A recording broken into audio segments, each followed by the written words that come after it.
உங்கள் கடன், தீராத நோய், மன அழுத்தம் என அத்தனை பிரச்சனைகளையும் ஒரே நொடியில் தீர்க்க 5 சீக்ரெட் கோட்ஸ் இருப்பதாகச் சொன்னால் நம்புவீர்களா? நான் சும்மா சொல்லவில்லை. உங்கள் மொத்த வாழ்க்கையையும் தலைகீழாக புரட்டிப் போட்டு நீங்கள் ஒரு புத்தம் புதிய வாழ்க்கையை வாழ முடியும். இதற்காக நீங்கள் எங்கும் ஆலயத் தேவையில்லை. தீர்வு உங்கள் நாக்கு நுனியிலேயே இருக்கிறது. அல்லாஹ் நமக்குக் கொடுத்த அந்த சீக்ரெட் வெப்பன் தான் திக்கர். திக்கர் என்றால் சும்மா வார்த்தைகளை ஒப்பிப்பதில்லை. இது உங்கள் ஆன்மாவுக்கான பவர் பேங்க், உங்கள் கவலைகளுக்கான மருந்து, உங்களைச் சுற்றி ஒரு அசைக்க முடியாத ஃபோர்ஸ் ஃபீல்ட். சில சமயம் நாம் கஷ்டப்பட்டு கேட்கும் துஆவை விட திக்கர் செய்வது 100 மடங்கு சக்தி வாய்ந்தது. ஏனென்றால் துஆவில் நாம் கேட்கிறோம், ஆனால் திக்ரில் அல்லாஹ்வுடன் நேரடியாக கனெக்ட் ஆகிறோம். அப்படி கனெக்ட் ஆகும்போது நாம் கேட்காமலேயே அவன் நமக்கு எல்லாவற்றையும் கொடுப்பான். இன்று உங்கள் வாழ்க்கையில் ஒரு மிகப்பெரிய அதிசயத்தையே கொண்டுவரக்கூடிய, நம்பவே முடியாத 5 சக்தி வாய்ந்த திக்ர்களைப் பற்றி உடைத்துச் சொல்லப் போகிறேன். இந்த வீடியோவின் எந்தப் பகுதியையும் ஸ்கிப் செய்யாதீர்கள், ஏனென்றால் இது உங்கள் வாழ்க்கையை என்றென்றைக்குமாக மாற்றப் போகிறது. நாம் பார்க்கப் போகும் முதல் திக்கர் சொல்வதற்கு மிக மிக எளிதானது, ஆனால் மறுமை தராசில் ஒரு மலையை விட அதிக எடை கொண்டது. அல்லாஹ்விற்கு மிகவும் பிடித்தமான 2 வாக்கியங்கள் இவைதான். அந்த வார்த்தைகள் சுப்ஹானல்லாஹி வ பிஹம்திஹ், சுப்ஹானல்லாஹி அல் அதீம். கண்ணியமிக்க அல்லாஹ்வை துதிக்கிறேன், அவனை போற்றி புகழ்ந்து துதி செய்கிறேன்.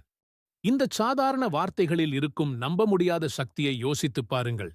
நாம் தினமும் தெரிந்தும் தெரியாமலும் மலை போன்ற பாவங்களைச் செய்கிறோம்.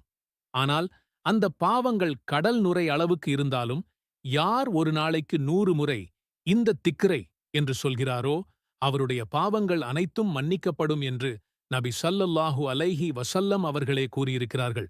இது வெறும் சில நிமிடங்கள் எடுக்கும். அந்தச் சில நிமிடங்கள் உங்கள் பாவச் சுமையை முழுவதுமாக இறக்கி வைத்துவிடும். அது மட்டுமல்ல, காலையிலும் மாலையிலும் இதை 100 முறை சொல்பவரை விடச் சிறந்தவராக மறுமையில் யாரும் வர முடியாது. அவரை விட அதிகமாகச் சொல்பவரைத் தவிர. இவை அல்லாஹ்வின் விருப்பமான வார்த்தைகள். இந்த திக்ரை உங்கள் டெய்லி ருட்டீனில் சேர்த்துக் கொள்ளுங்கள். பைக் ஓட்டும்போது, நடக்கும்போது சொல்லிக்கொண்டே இருங்கள். உங்கள் பாவங்கள் கரைந்து நன்மைகள் ராக்கெட் வேகத்தில் ஏறுவதை நீங்களே உணர்வீர்கள். அடுத்து நாம் பார்க்கப் போகும் திக்கர் ஒரு உடைக்க முடியாத ஆன்மீக கோட்டை. ஷைத்தானின் அத்தனை சூழ்ச்சிகளில் இருந்தும் உங்களை 24 மணி நேரத்திற்கு 7 நாட்கள் பாதுகாக்கும் ஒரு கவசம். அந்த வார்த்தைகள் லா இலாஹ இல்லா அல்லாஹு வஹ்தஹு லா ஷரீக லஹு லஹுல் முல்கு வலஹுல் ஹம்து வஹ்வ அலா குல்லி ஷைஇன் கதீர். இதன் பொருள், வணக்கத்திற்குரியவன் அல்லாஹ்வைத் தவிர வேறெவருமில்லை. அவன் தனித்தவன், அவனுக்கு இணை யாருமில்லை. அவனுக்கே ஆட்சி அதிகாரம் உரியது. அவனுக்கு புகழ் அனைத்தும் உரியது. அவன் எல்லாவற்றின் மீதும் வலிமையுள்ளவன். இதை ஒரு நாளைக்கு 100 முறை சொன்னால் கிடைக்கும் பரிசுகளைக் கேட்டால் நீங்கள் அசந்து போவீர்கள். 10 அடிமைகளை விடுதலை செய்த நன்மை. உங்கள் கணக்கில் 100 நன்மைகள் உடனடியாக கிரெடிட் ஆகும். உங்கள் கணக்கிலிருந்து 100 பாவங்கள் டிலீட் செய்யப்படும். அன்றைய நாள் முழுவதும் ஷைத்தான் உங்கள் பக்கத்தில் கூட வர முடியாது. இது ஒரு கண்ணுக்குத் தெரியாத ஷீல்டு போல. இதைவிட அதிகமாகச் சொன்னவரைத் தவிர வேறு யாரும் உங்களை மிஞ்ச முடியாது. சகோதர சகோதரிகளே, கண்ணுக்குத் தெரியாத பொறாமை, சூழ்ச்சிகள் என எவ்வளவு நெகட்டிவிட்டி நம்மைச் சுற்றியிருக்கிறது. இதற்கு எல்லாமே ஷைத்தான் தான் காரணம். ஆனால் நீங்கள் காலையில் இந்த திக்ரை 100 முறை சொல்லிவிட்டால் அல்லாஹ்வே உங்களுக்கு பாதுகாவலராக இருப்பான். எந்த கெட்ட சக்தியும் உங்களை ஒன்றும் செய்ய முடியாது. உங்கள் மனதில் ஒரு நம்ப முடியாத தைரியம் வரும். ஒரு நிமிடம் வீடியோவை நிறுத்துங்கள்.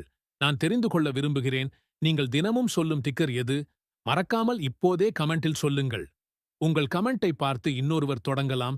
அந்த நன்மையும் உங்களுக்கே. இப்போது நாம் பார்க்கப் போகும் திக்கர் ஒரு நன்மைகளின் ஜாக்பாட். குறைந்த நேரத்தில் கணக்கில்லாத நன்மைகளை அள்ளித்தரும் ஒரு புதையல்.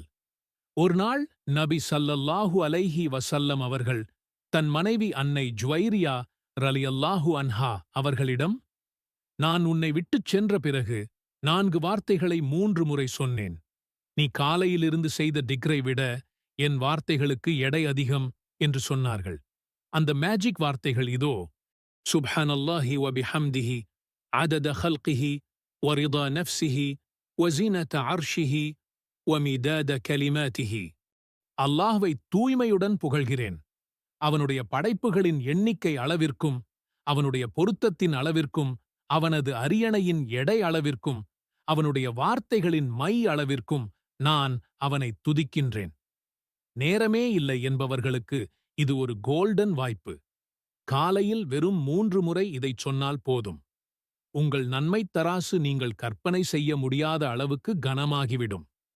அப்துல்லா இப்னு மஸ்ஊத் அவர்கள் அறிவிக்கிறார்கள். 3 சொற்கள் உள்ளன. அவை அல்லாஹ்வின் அர்ஷை சுற்றி உலாவும். அவை ஒரு தேனீயின் ஓசையைப் போன்ற ஓசையுடன் இருக்கும். அவை என்னவென்றால், சுப்ஹானல்லாஹ், அல்ஹம்துலில்லாஹ், லா இலாஹ இல்லல்லாஹ். இந்த திக்ரை அடிக்கடி சொல்லுங்கள். நண்பர்களுக்கும் பகிருங்கள். நம்முடைய வாழ்வில் நாம் அறியாமையாலோ அல்லது வேண்டுமென்றோ பல தவறுகளைச் செய்துவிடுகிறோம். அந்த தவறுகள்தான் நம்முடைய மன அமைதியை குலைத்து இறைவனின் நெருக்கத்தை விட்டும் நம்மை தூரமாக்குகின்றன. ஆனால் நம்முடைய பேரருளாளன் அல்லாஹ் தன் அடியார்களின் பாவங்களை மன்னிக்கவும் அவர்கள் தம்மை நோக்கித் திரும்பவும் எப்போதும் காத்திருக்கிறான்.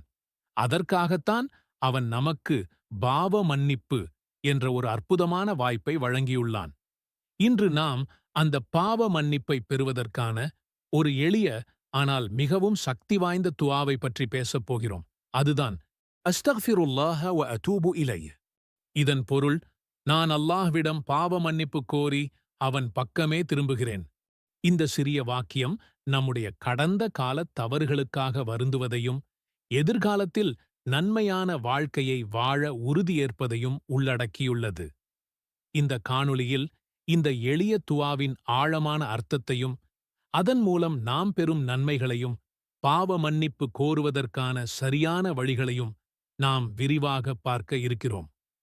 தொடர்ந்து இணைந்திருங்கள். அல்லாஹ்வின் கருணையை நாடி பாவ மன்னிப்பு பெறுவதற்கான இந்த ஆன்மீக பயணத்தில் நாமும் பங்கு பெறுவோம். இந்த துஆவை உள்ளபூர்வமாக நாம் ஓதும்போது அல்லாஹ் நம்முடைய சிறிய மற்றும் பெரிய பாவங்கள் அனைத்தையும் மன்னிக்கிறான். ஒரு அடியான் தன் தவறை உணர்ந்து அல்லாஹ்விடம் மன்னிப்பு கேட்கும்போது அவன் அந்த அடியானை நேசிக்கிறான். நபி ஸல்லல்லாஹு அலைஹி வஸல்லம் அவர்கள் ஒரு நாளில் 100 முறைக்கு மேல் பாவ மன்னிப்பு கோரியுள்ளார்கள். நாமும் இந்த நன்மையை தவறவிடக்கூடாது. நாம் பாவம் செய்யும்போது நம்முடைய மனம் ஒருவித பாரத்துடனும் குற்ற உணர்வுடனும் இருக்கும். அஸ்தக்ஃபிருல்லாஹ வ அதூபு இலைஹ் என்று நாம் கூறும்போது அந்த பாரம் நீங்கி மனதிற்கு ஒரு அமைதியும் நிம்மதியும் கிடைக்கிறது. அல்லாஹ்விடம் சரணடைவதன் மூலம் நம்முடைய கவலைகள் குறைகின்றன. அல்லாஹும்ம ஸல்லி அலா முஹம்மதின் நபியில் உம்மி வ அலா ஆலிஹி வ ஸல்லிம் தஸ்லீமன்.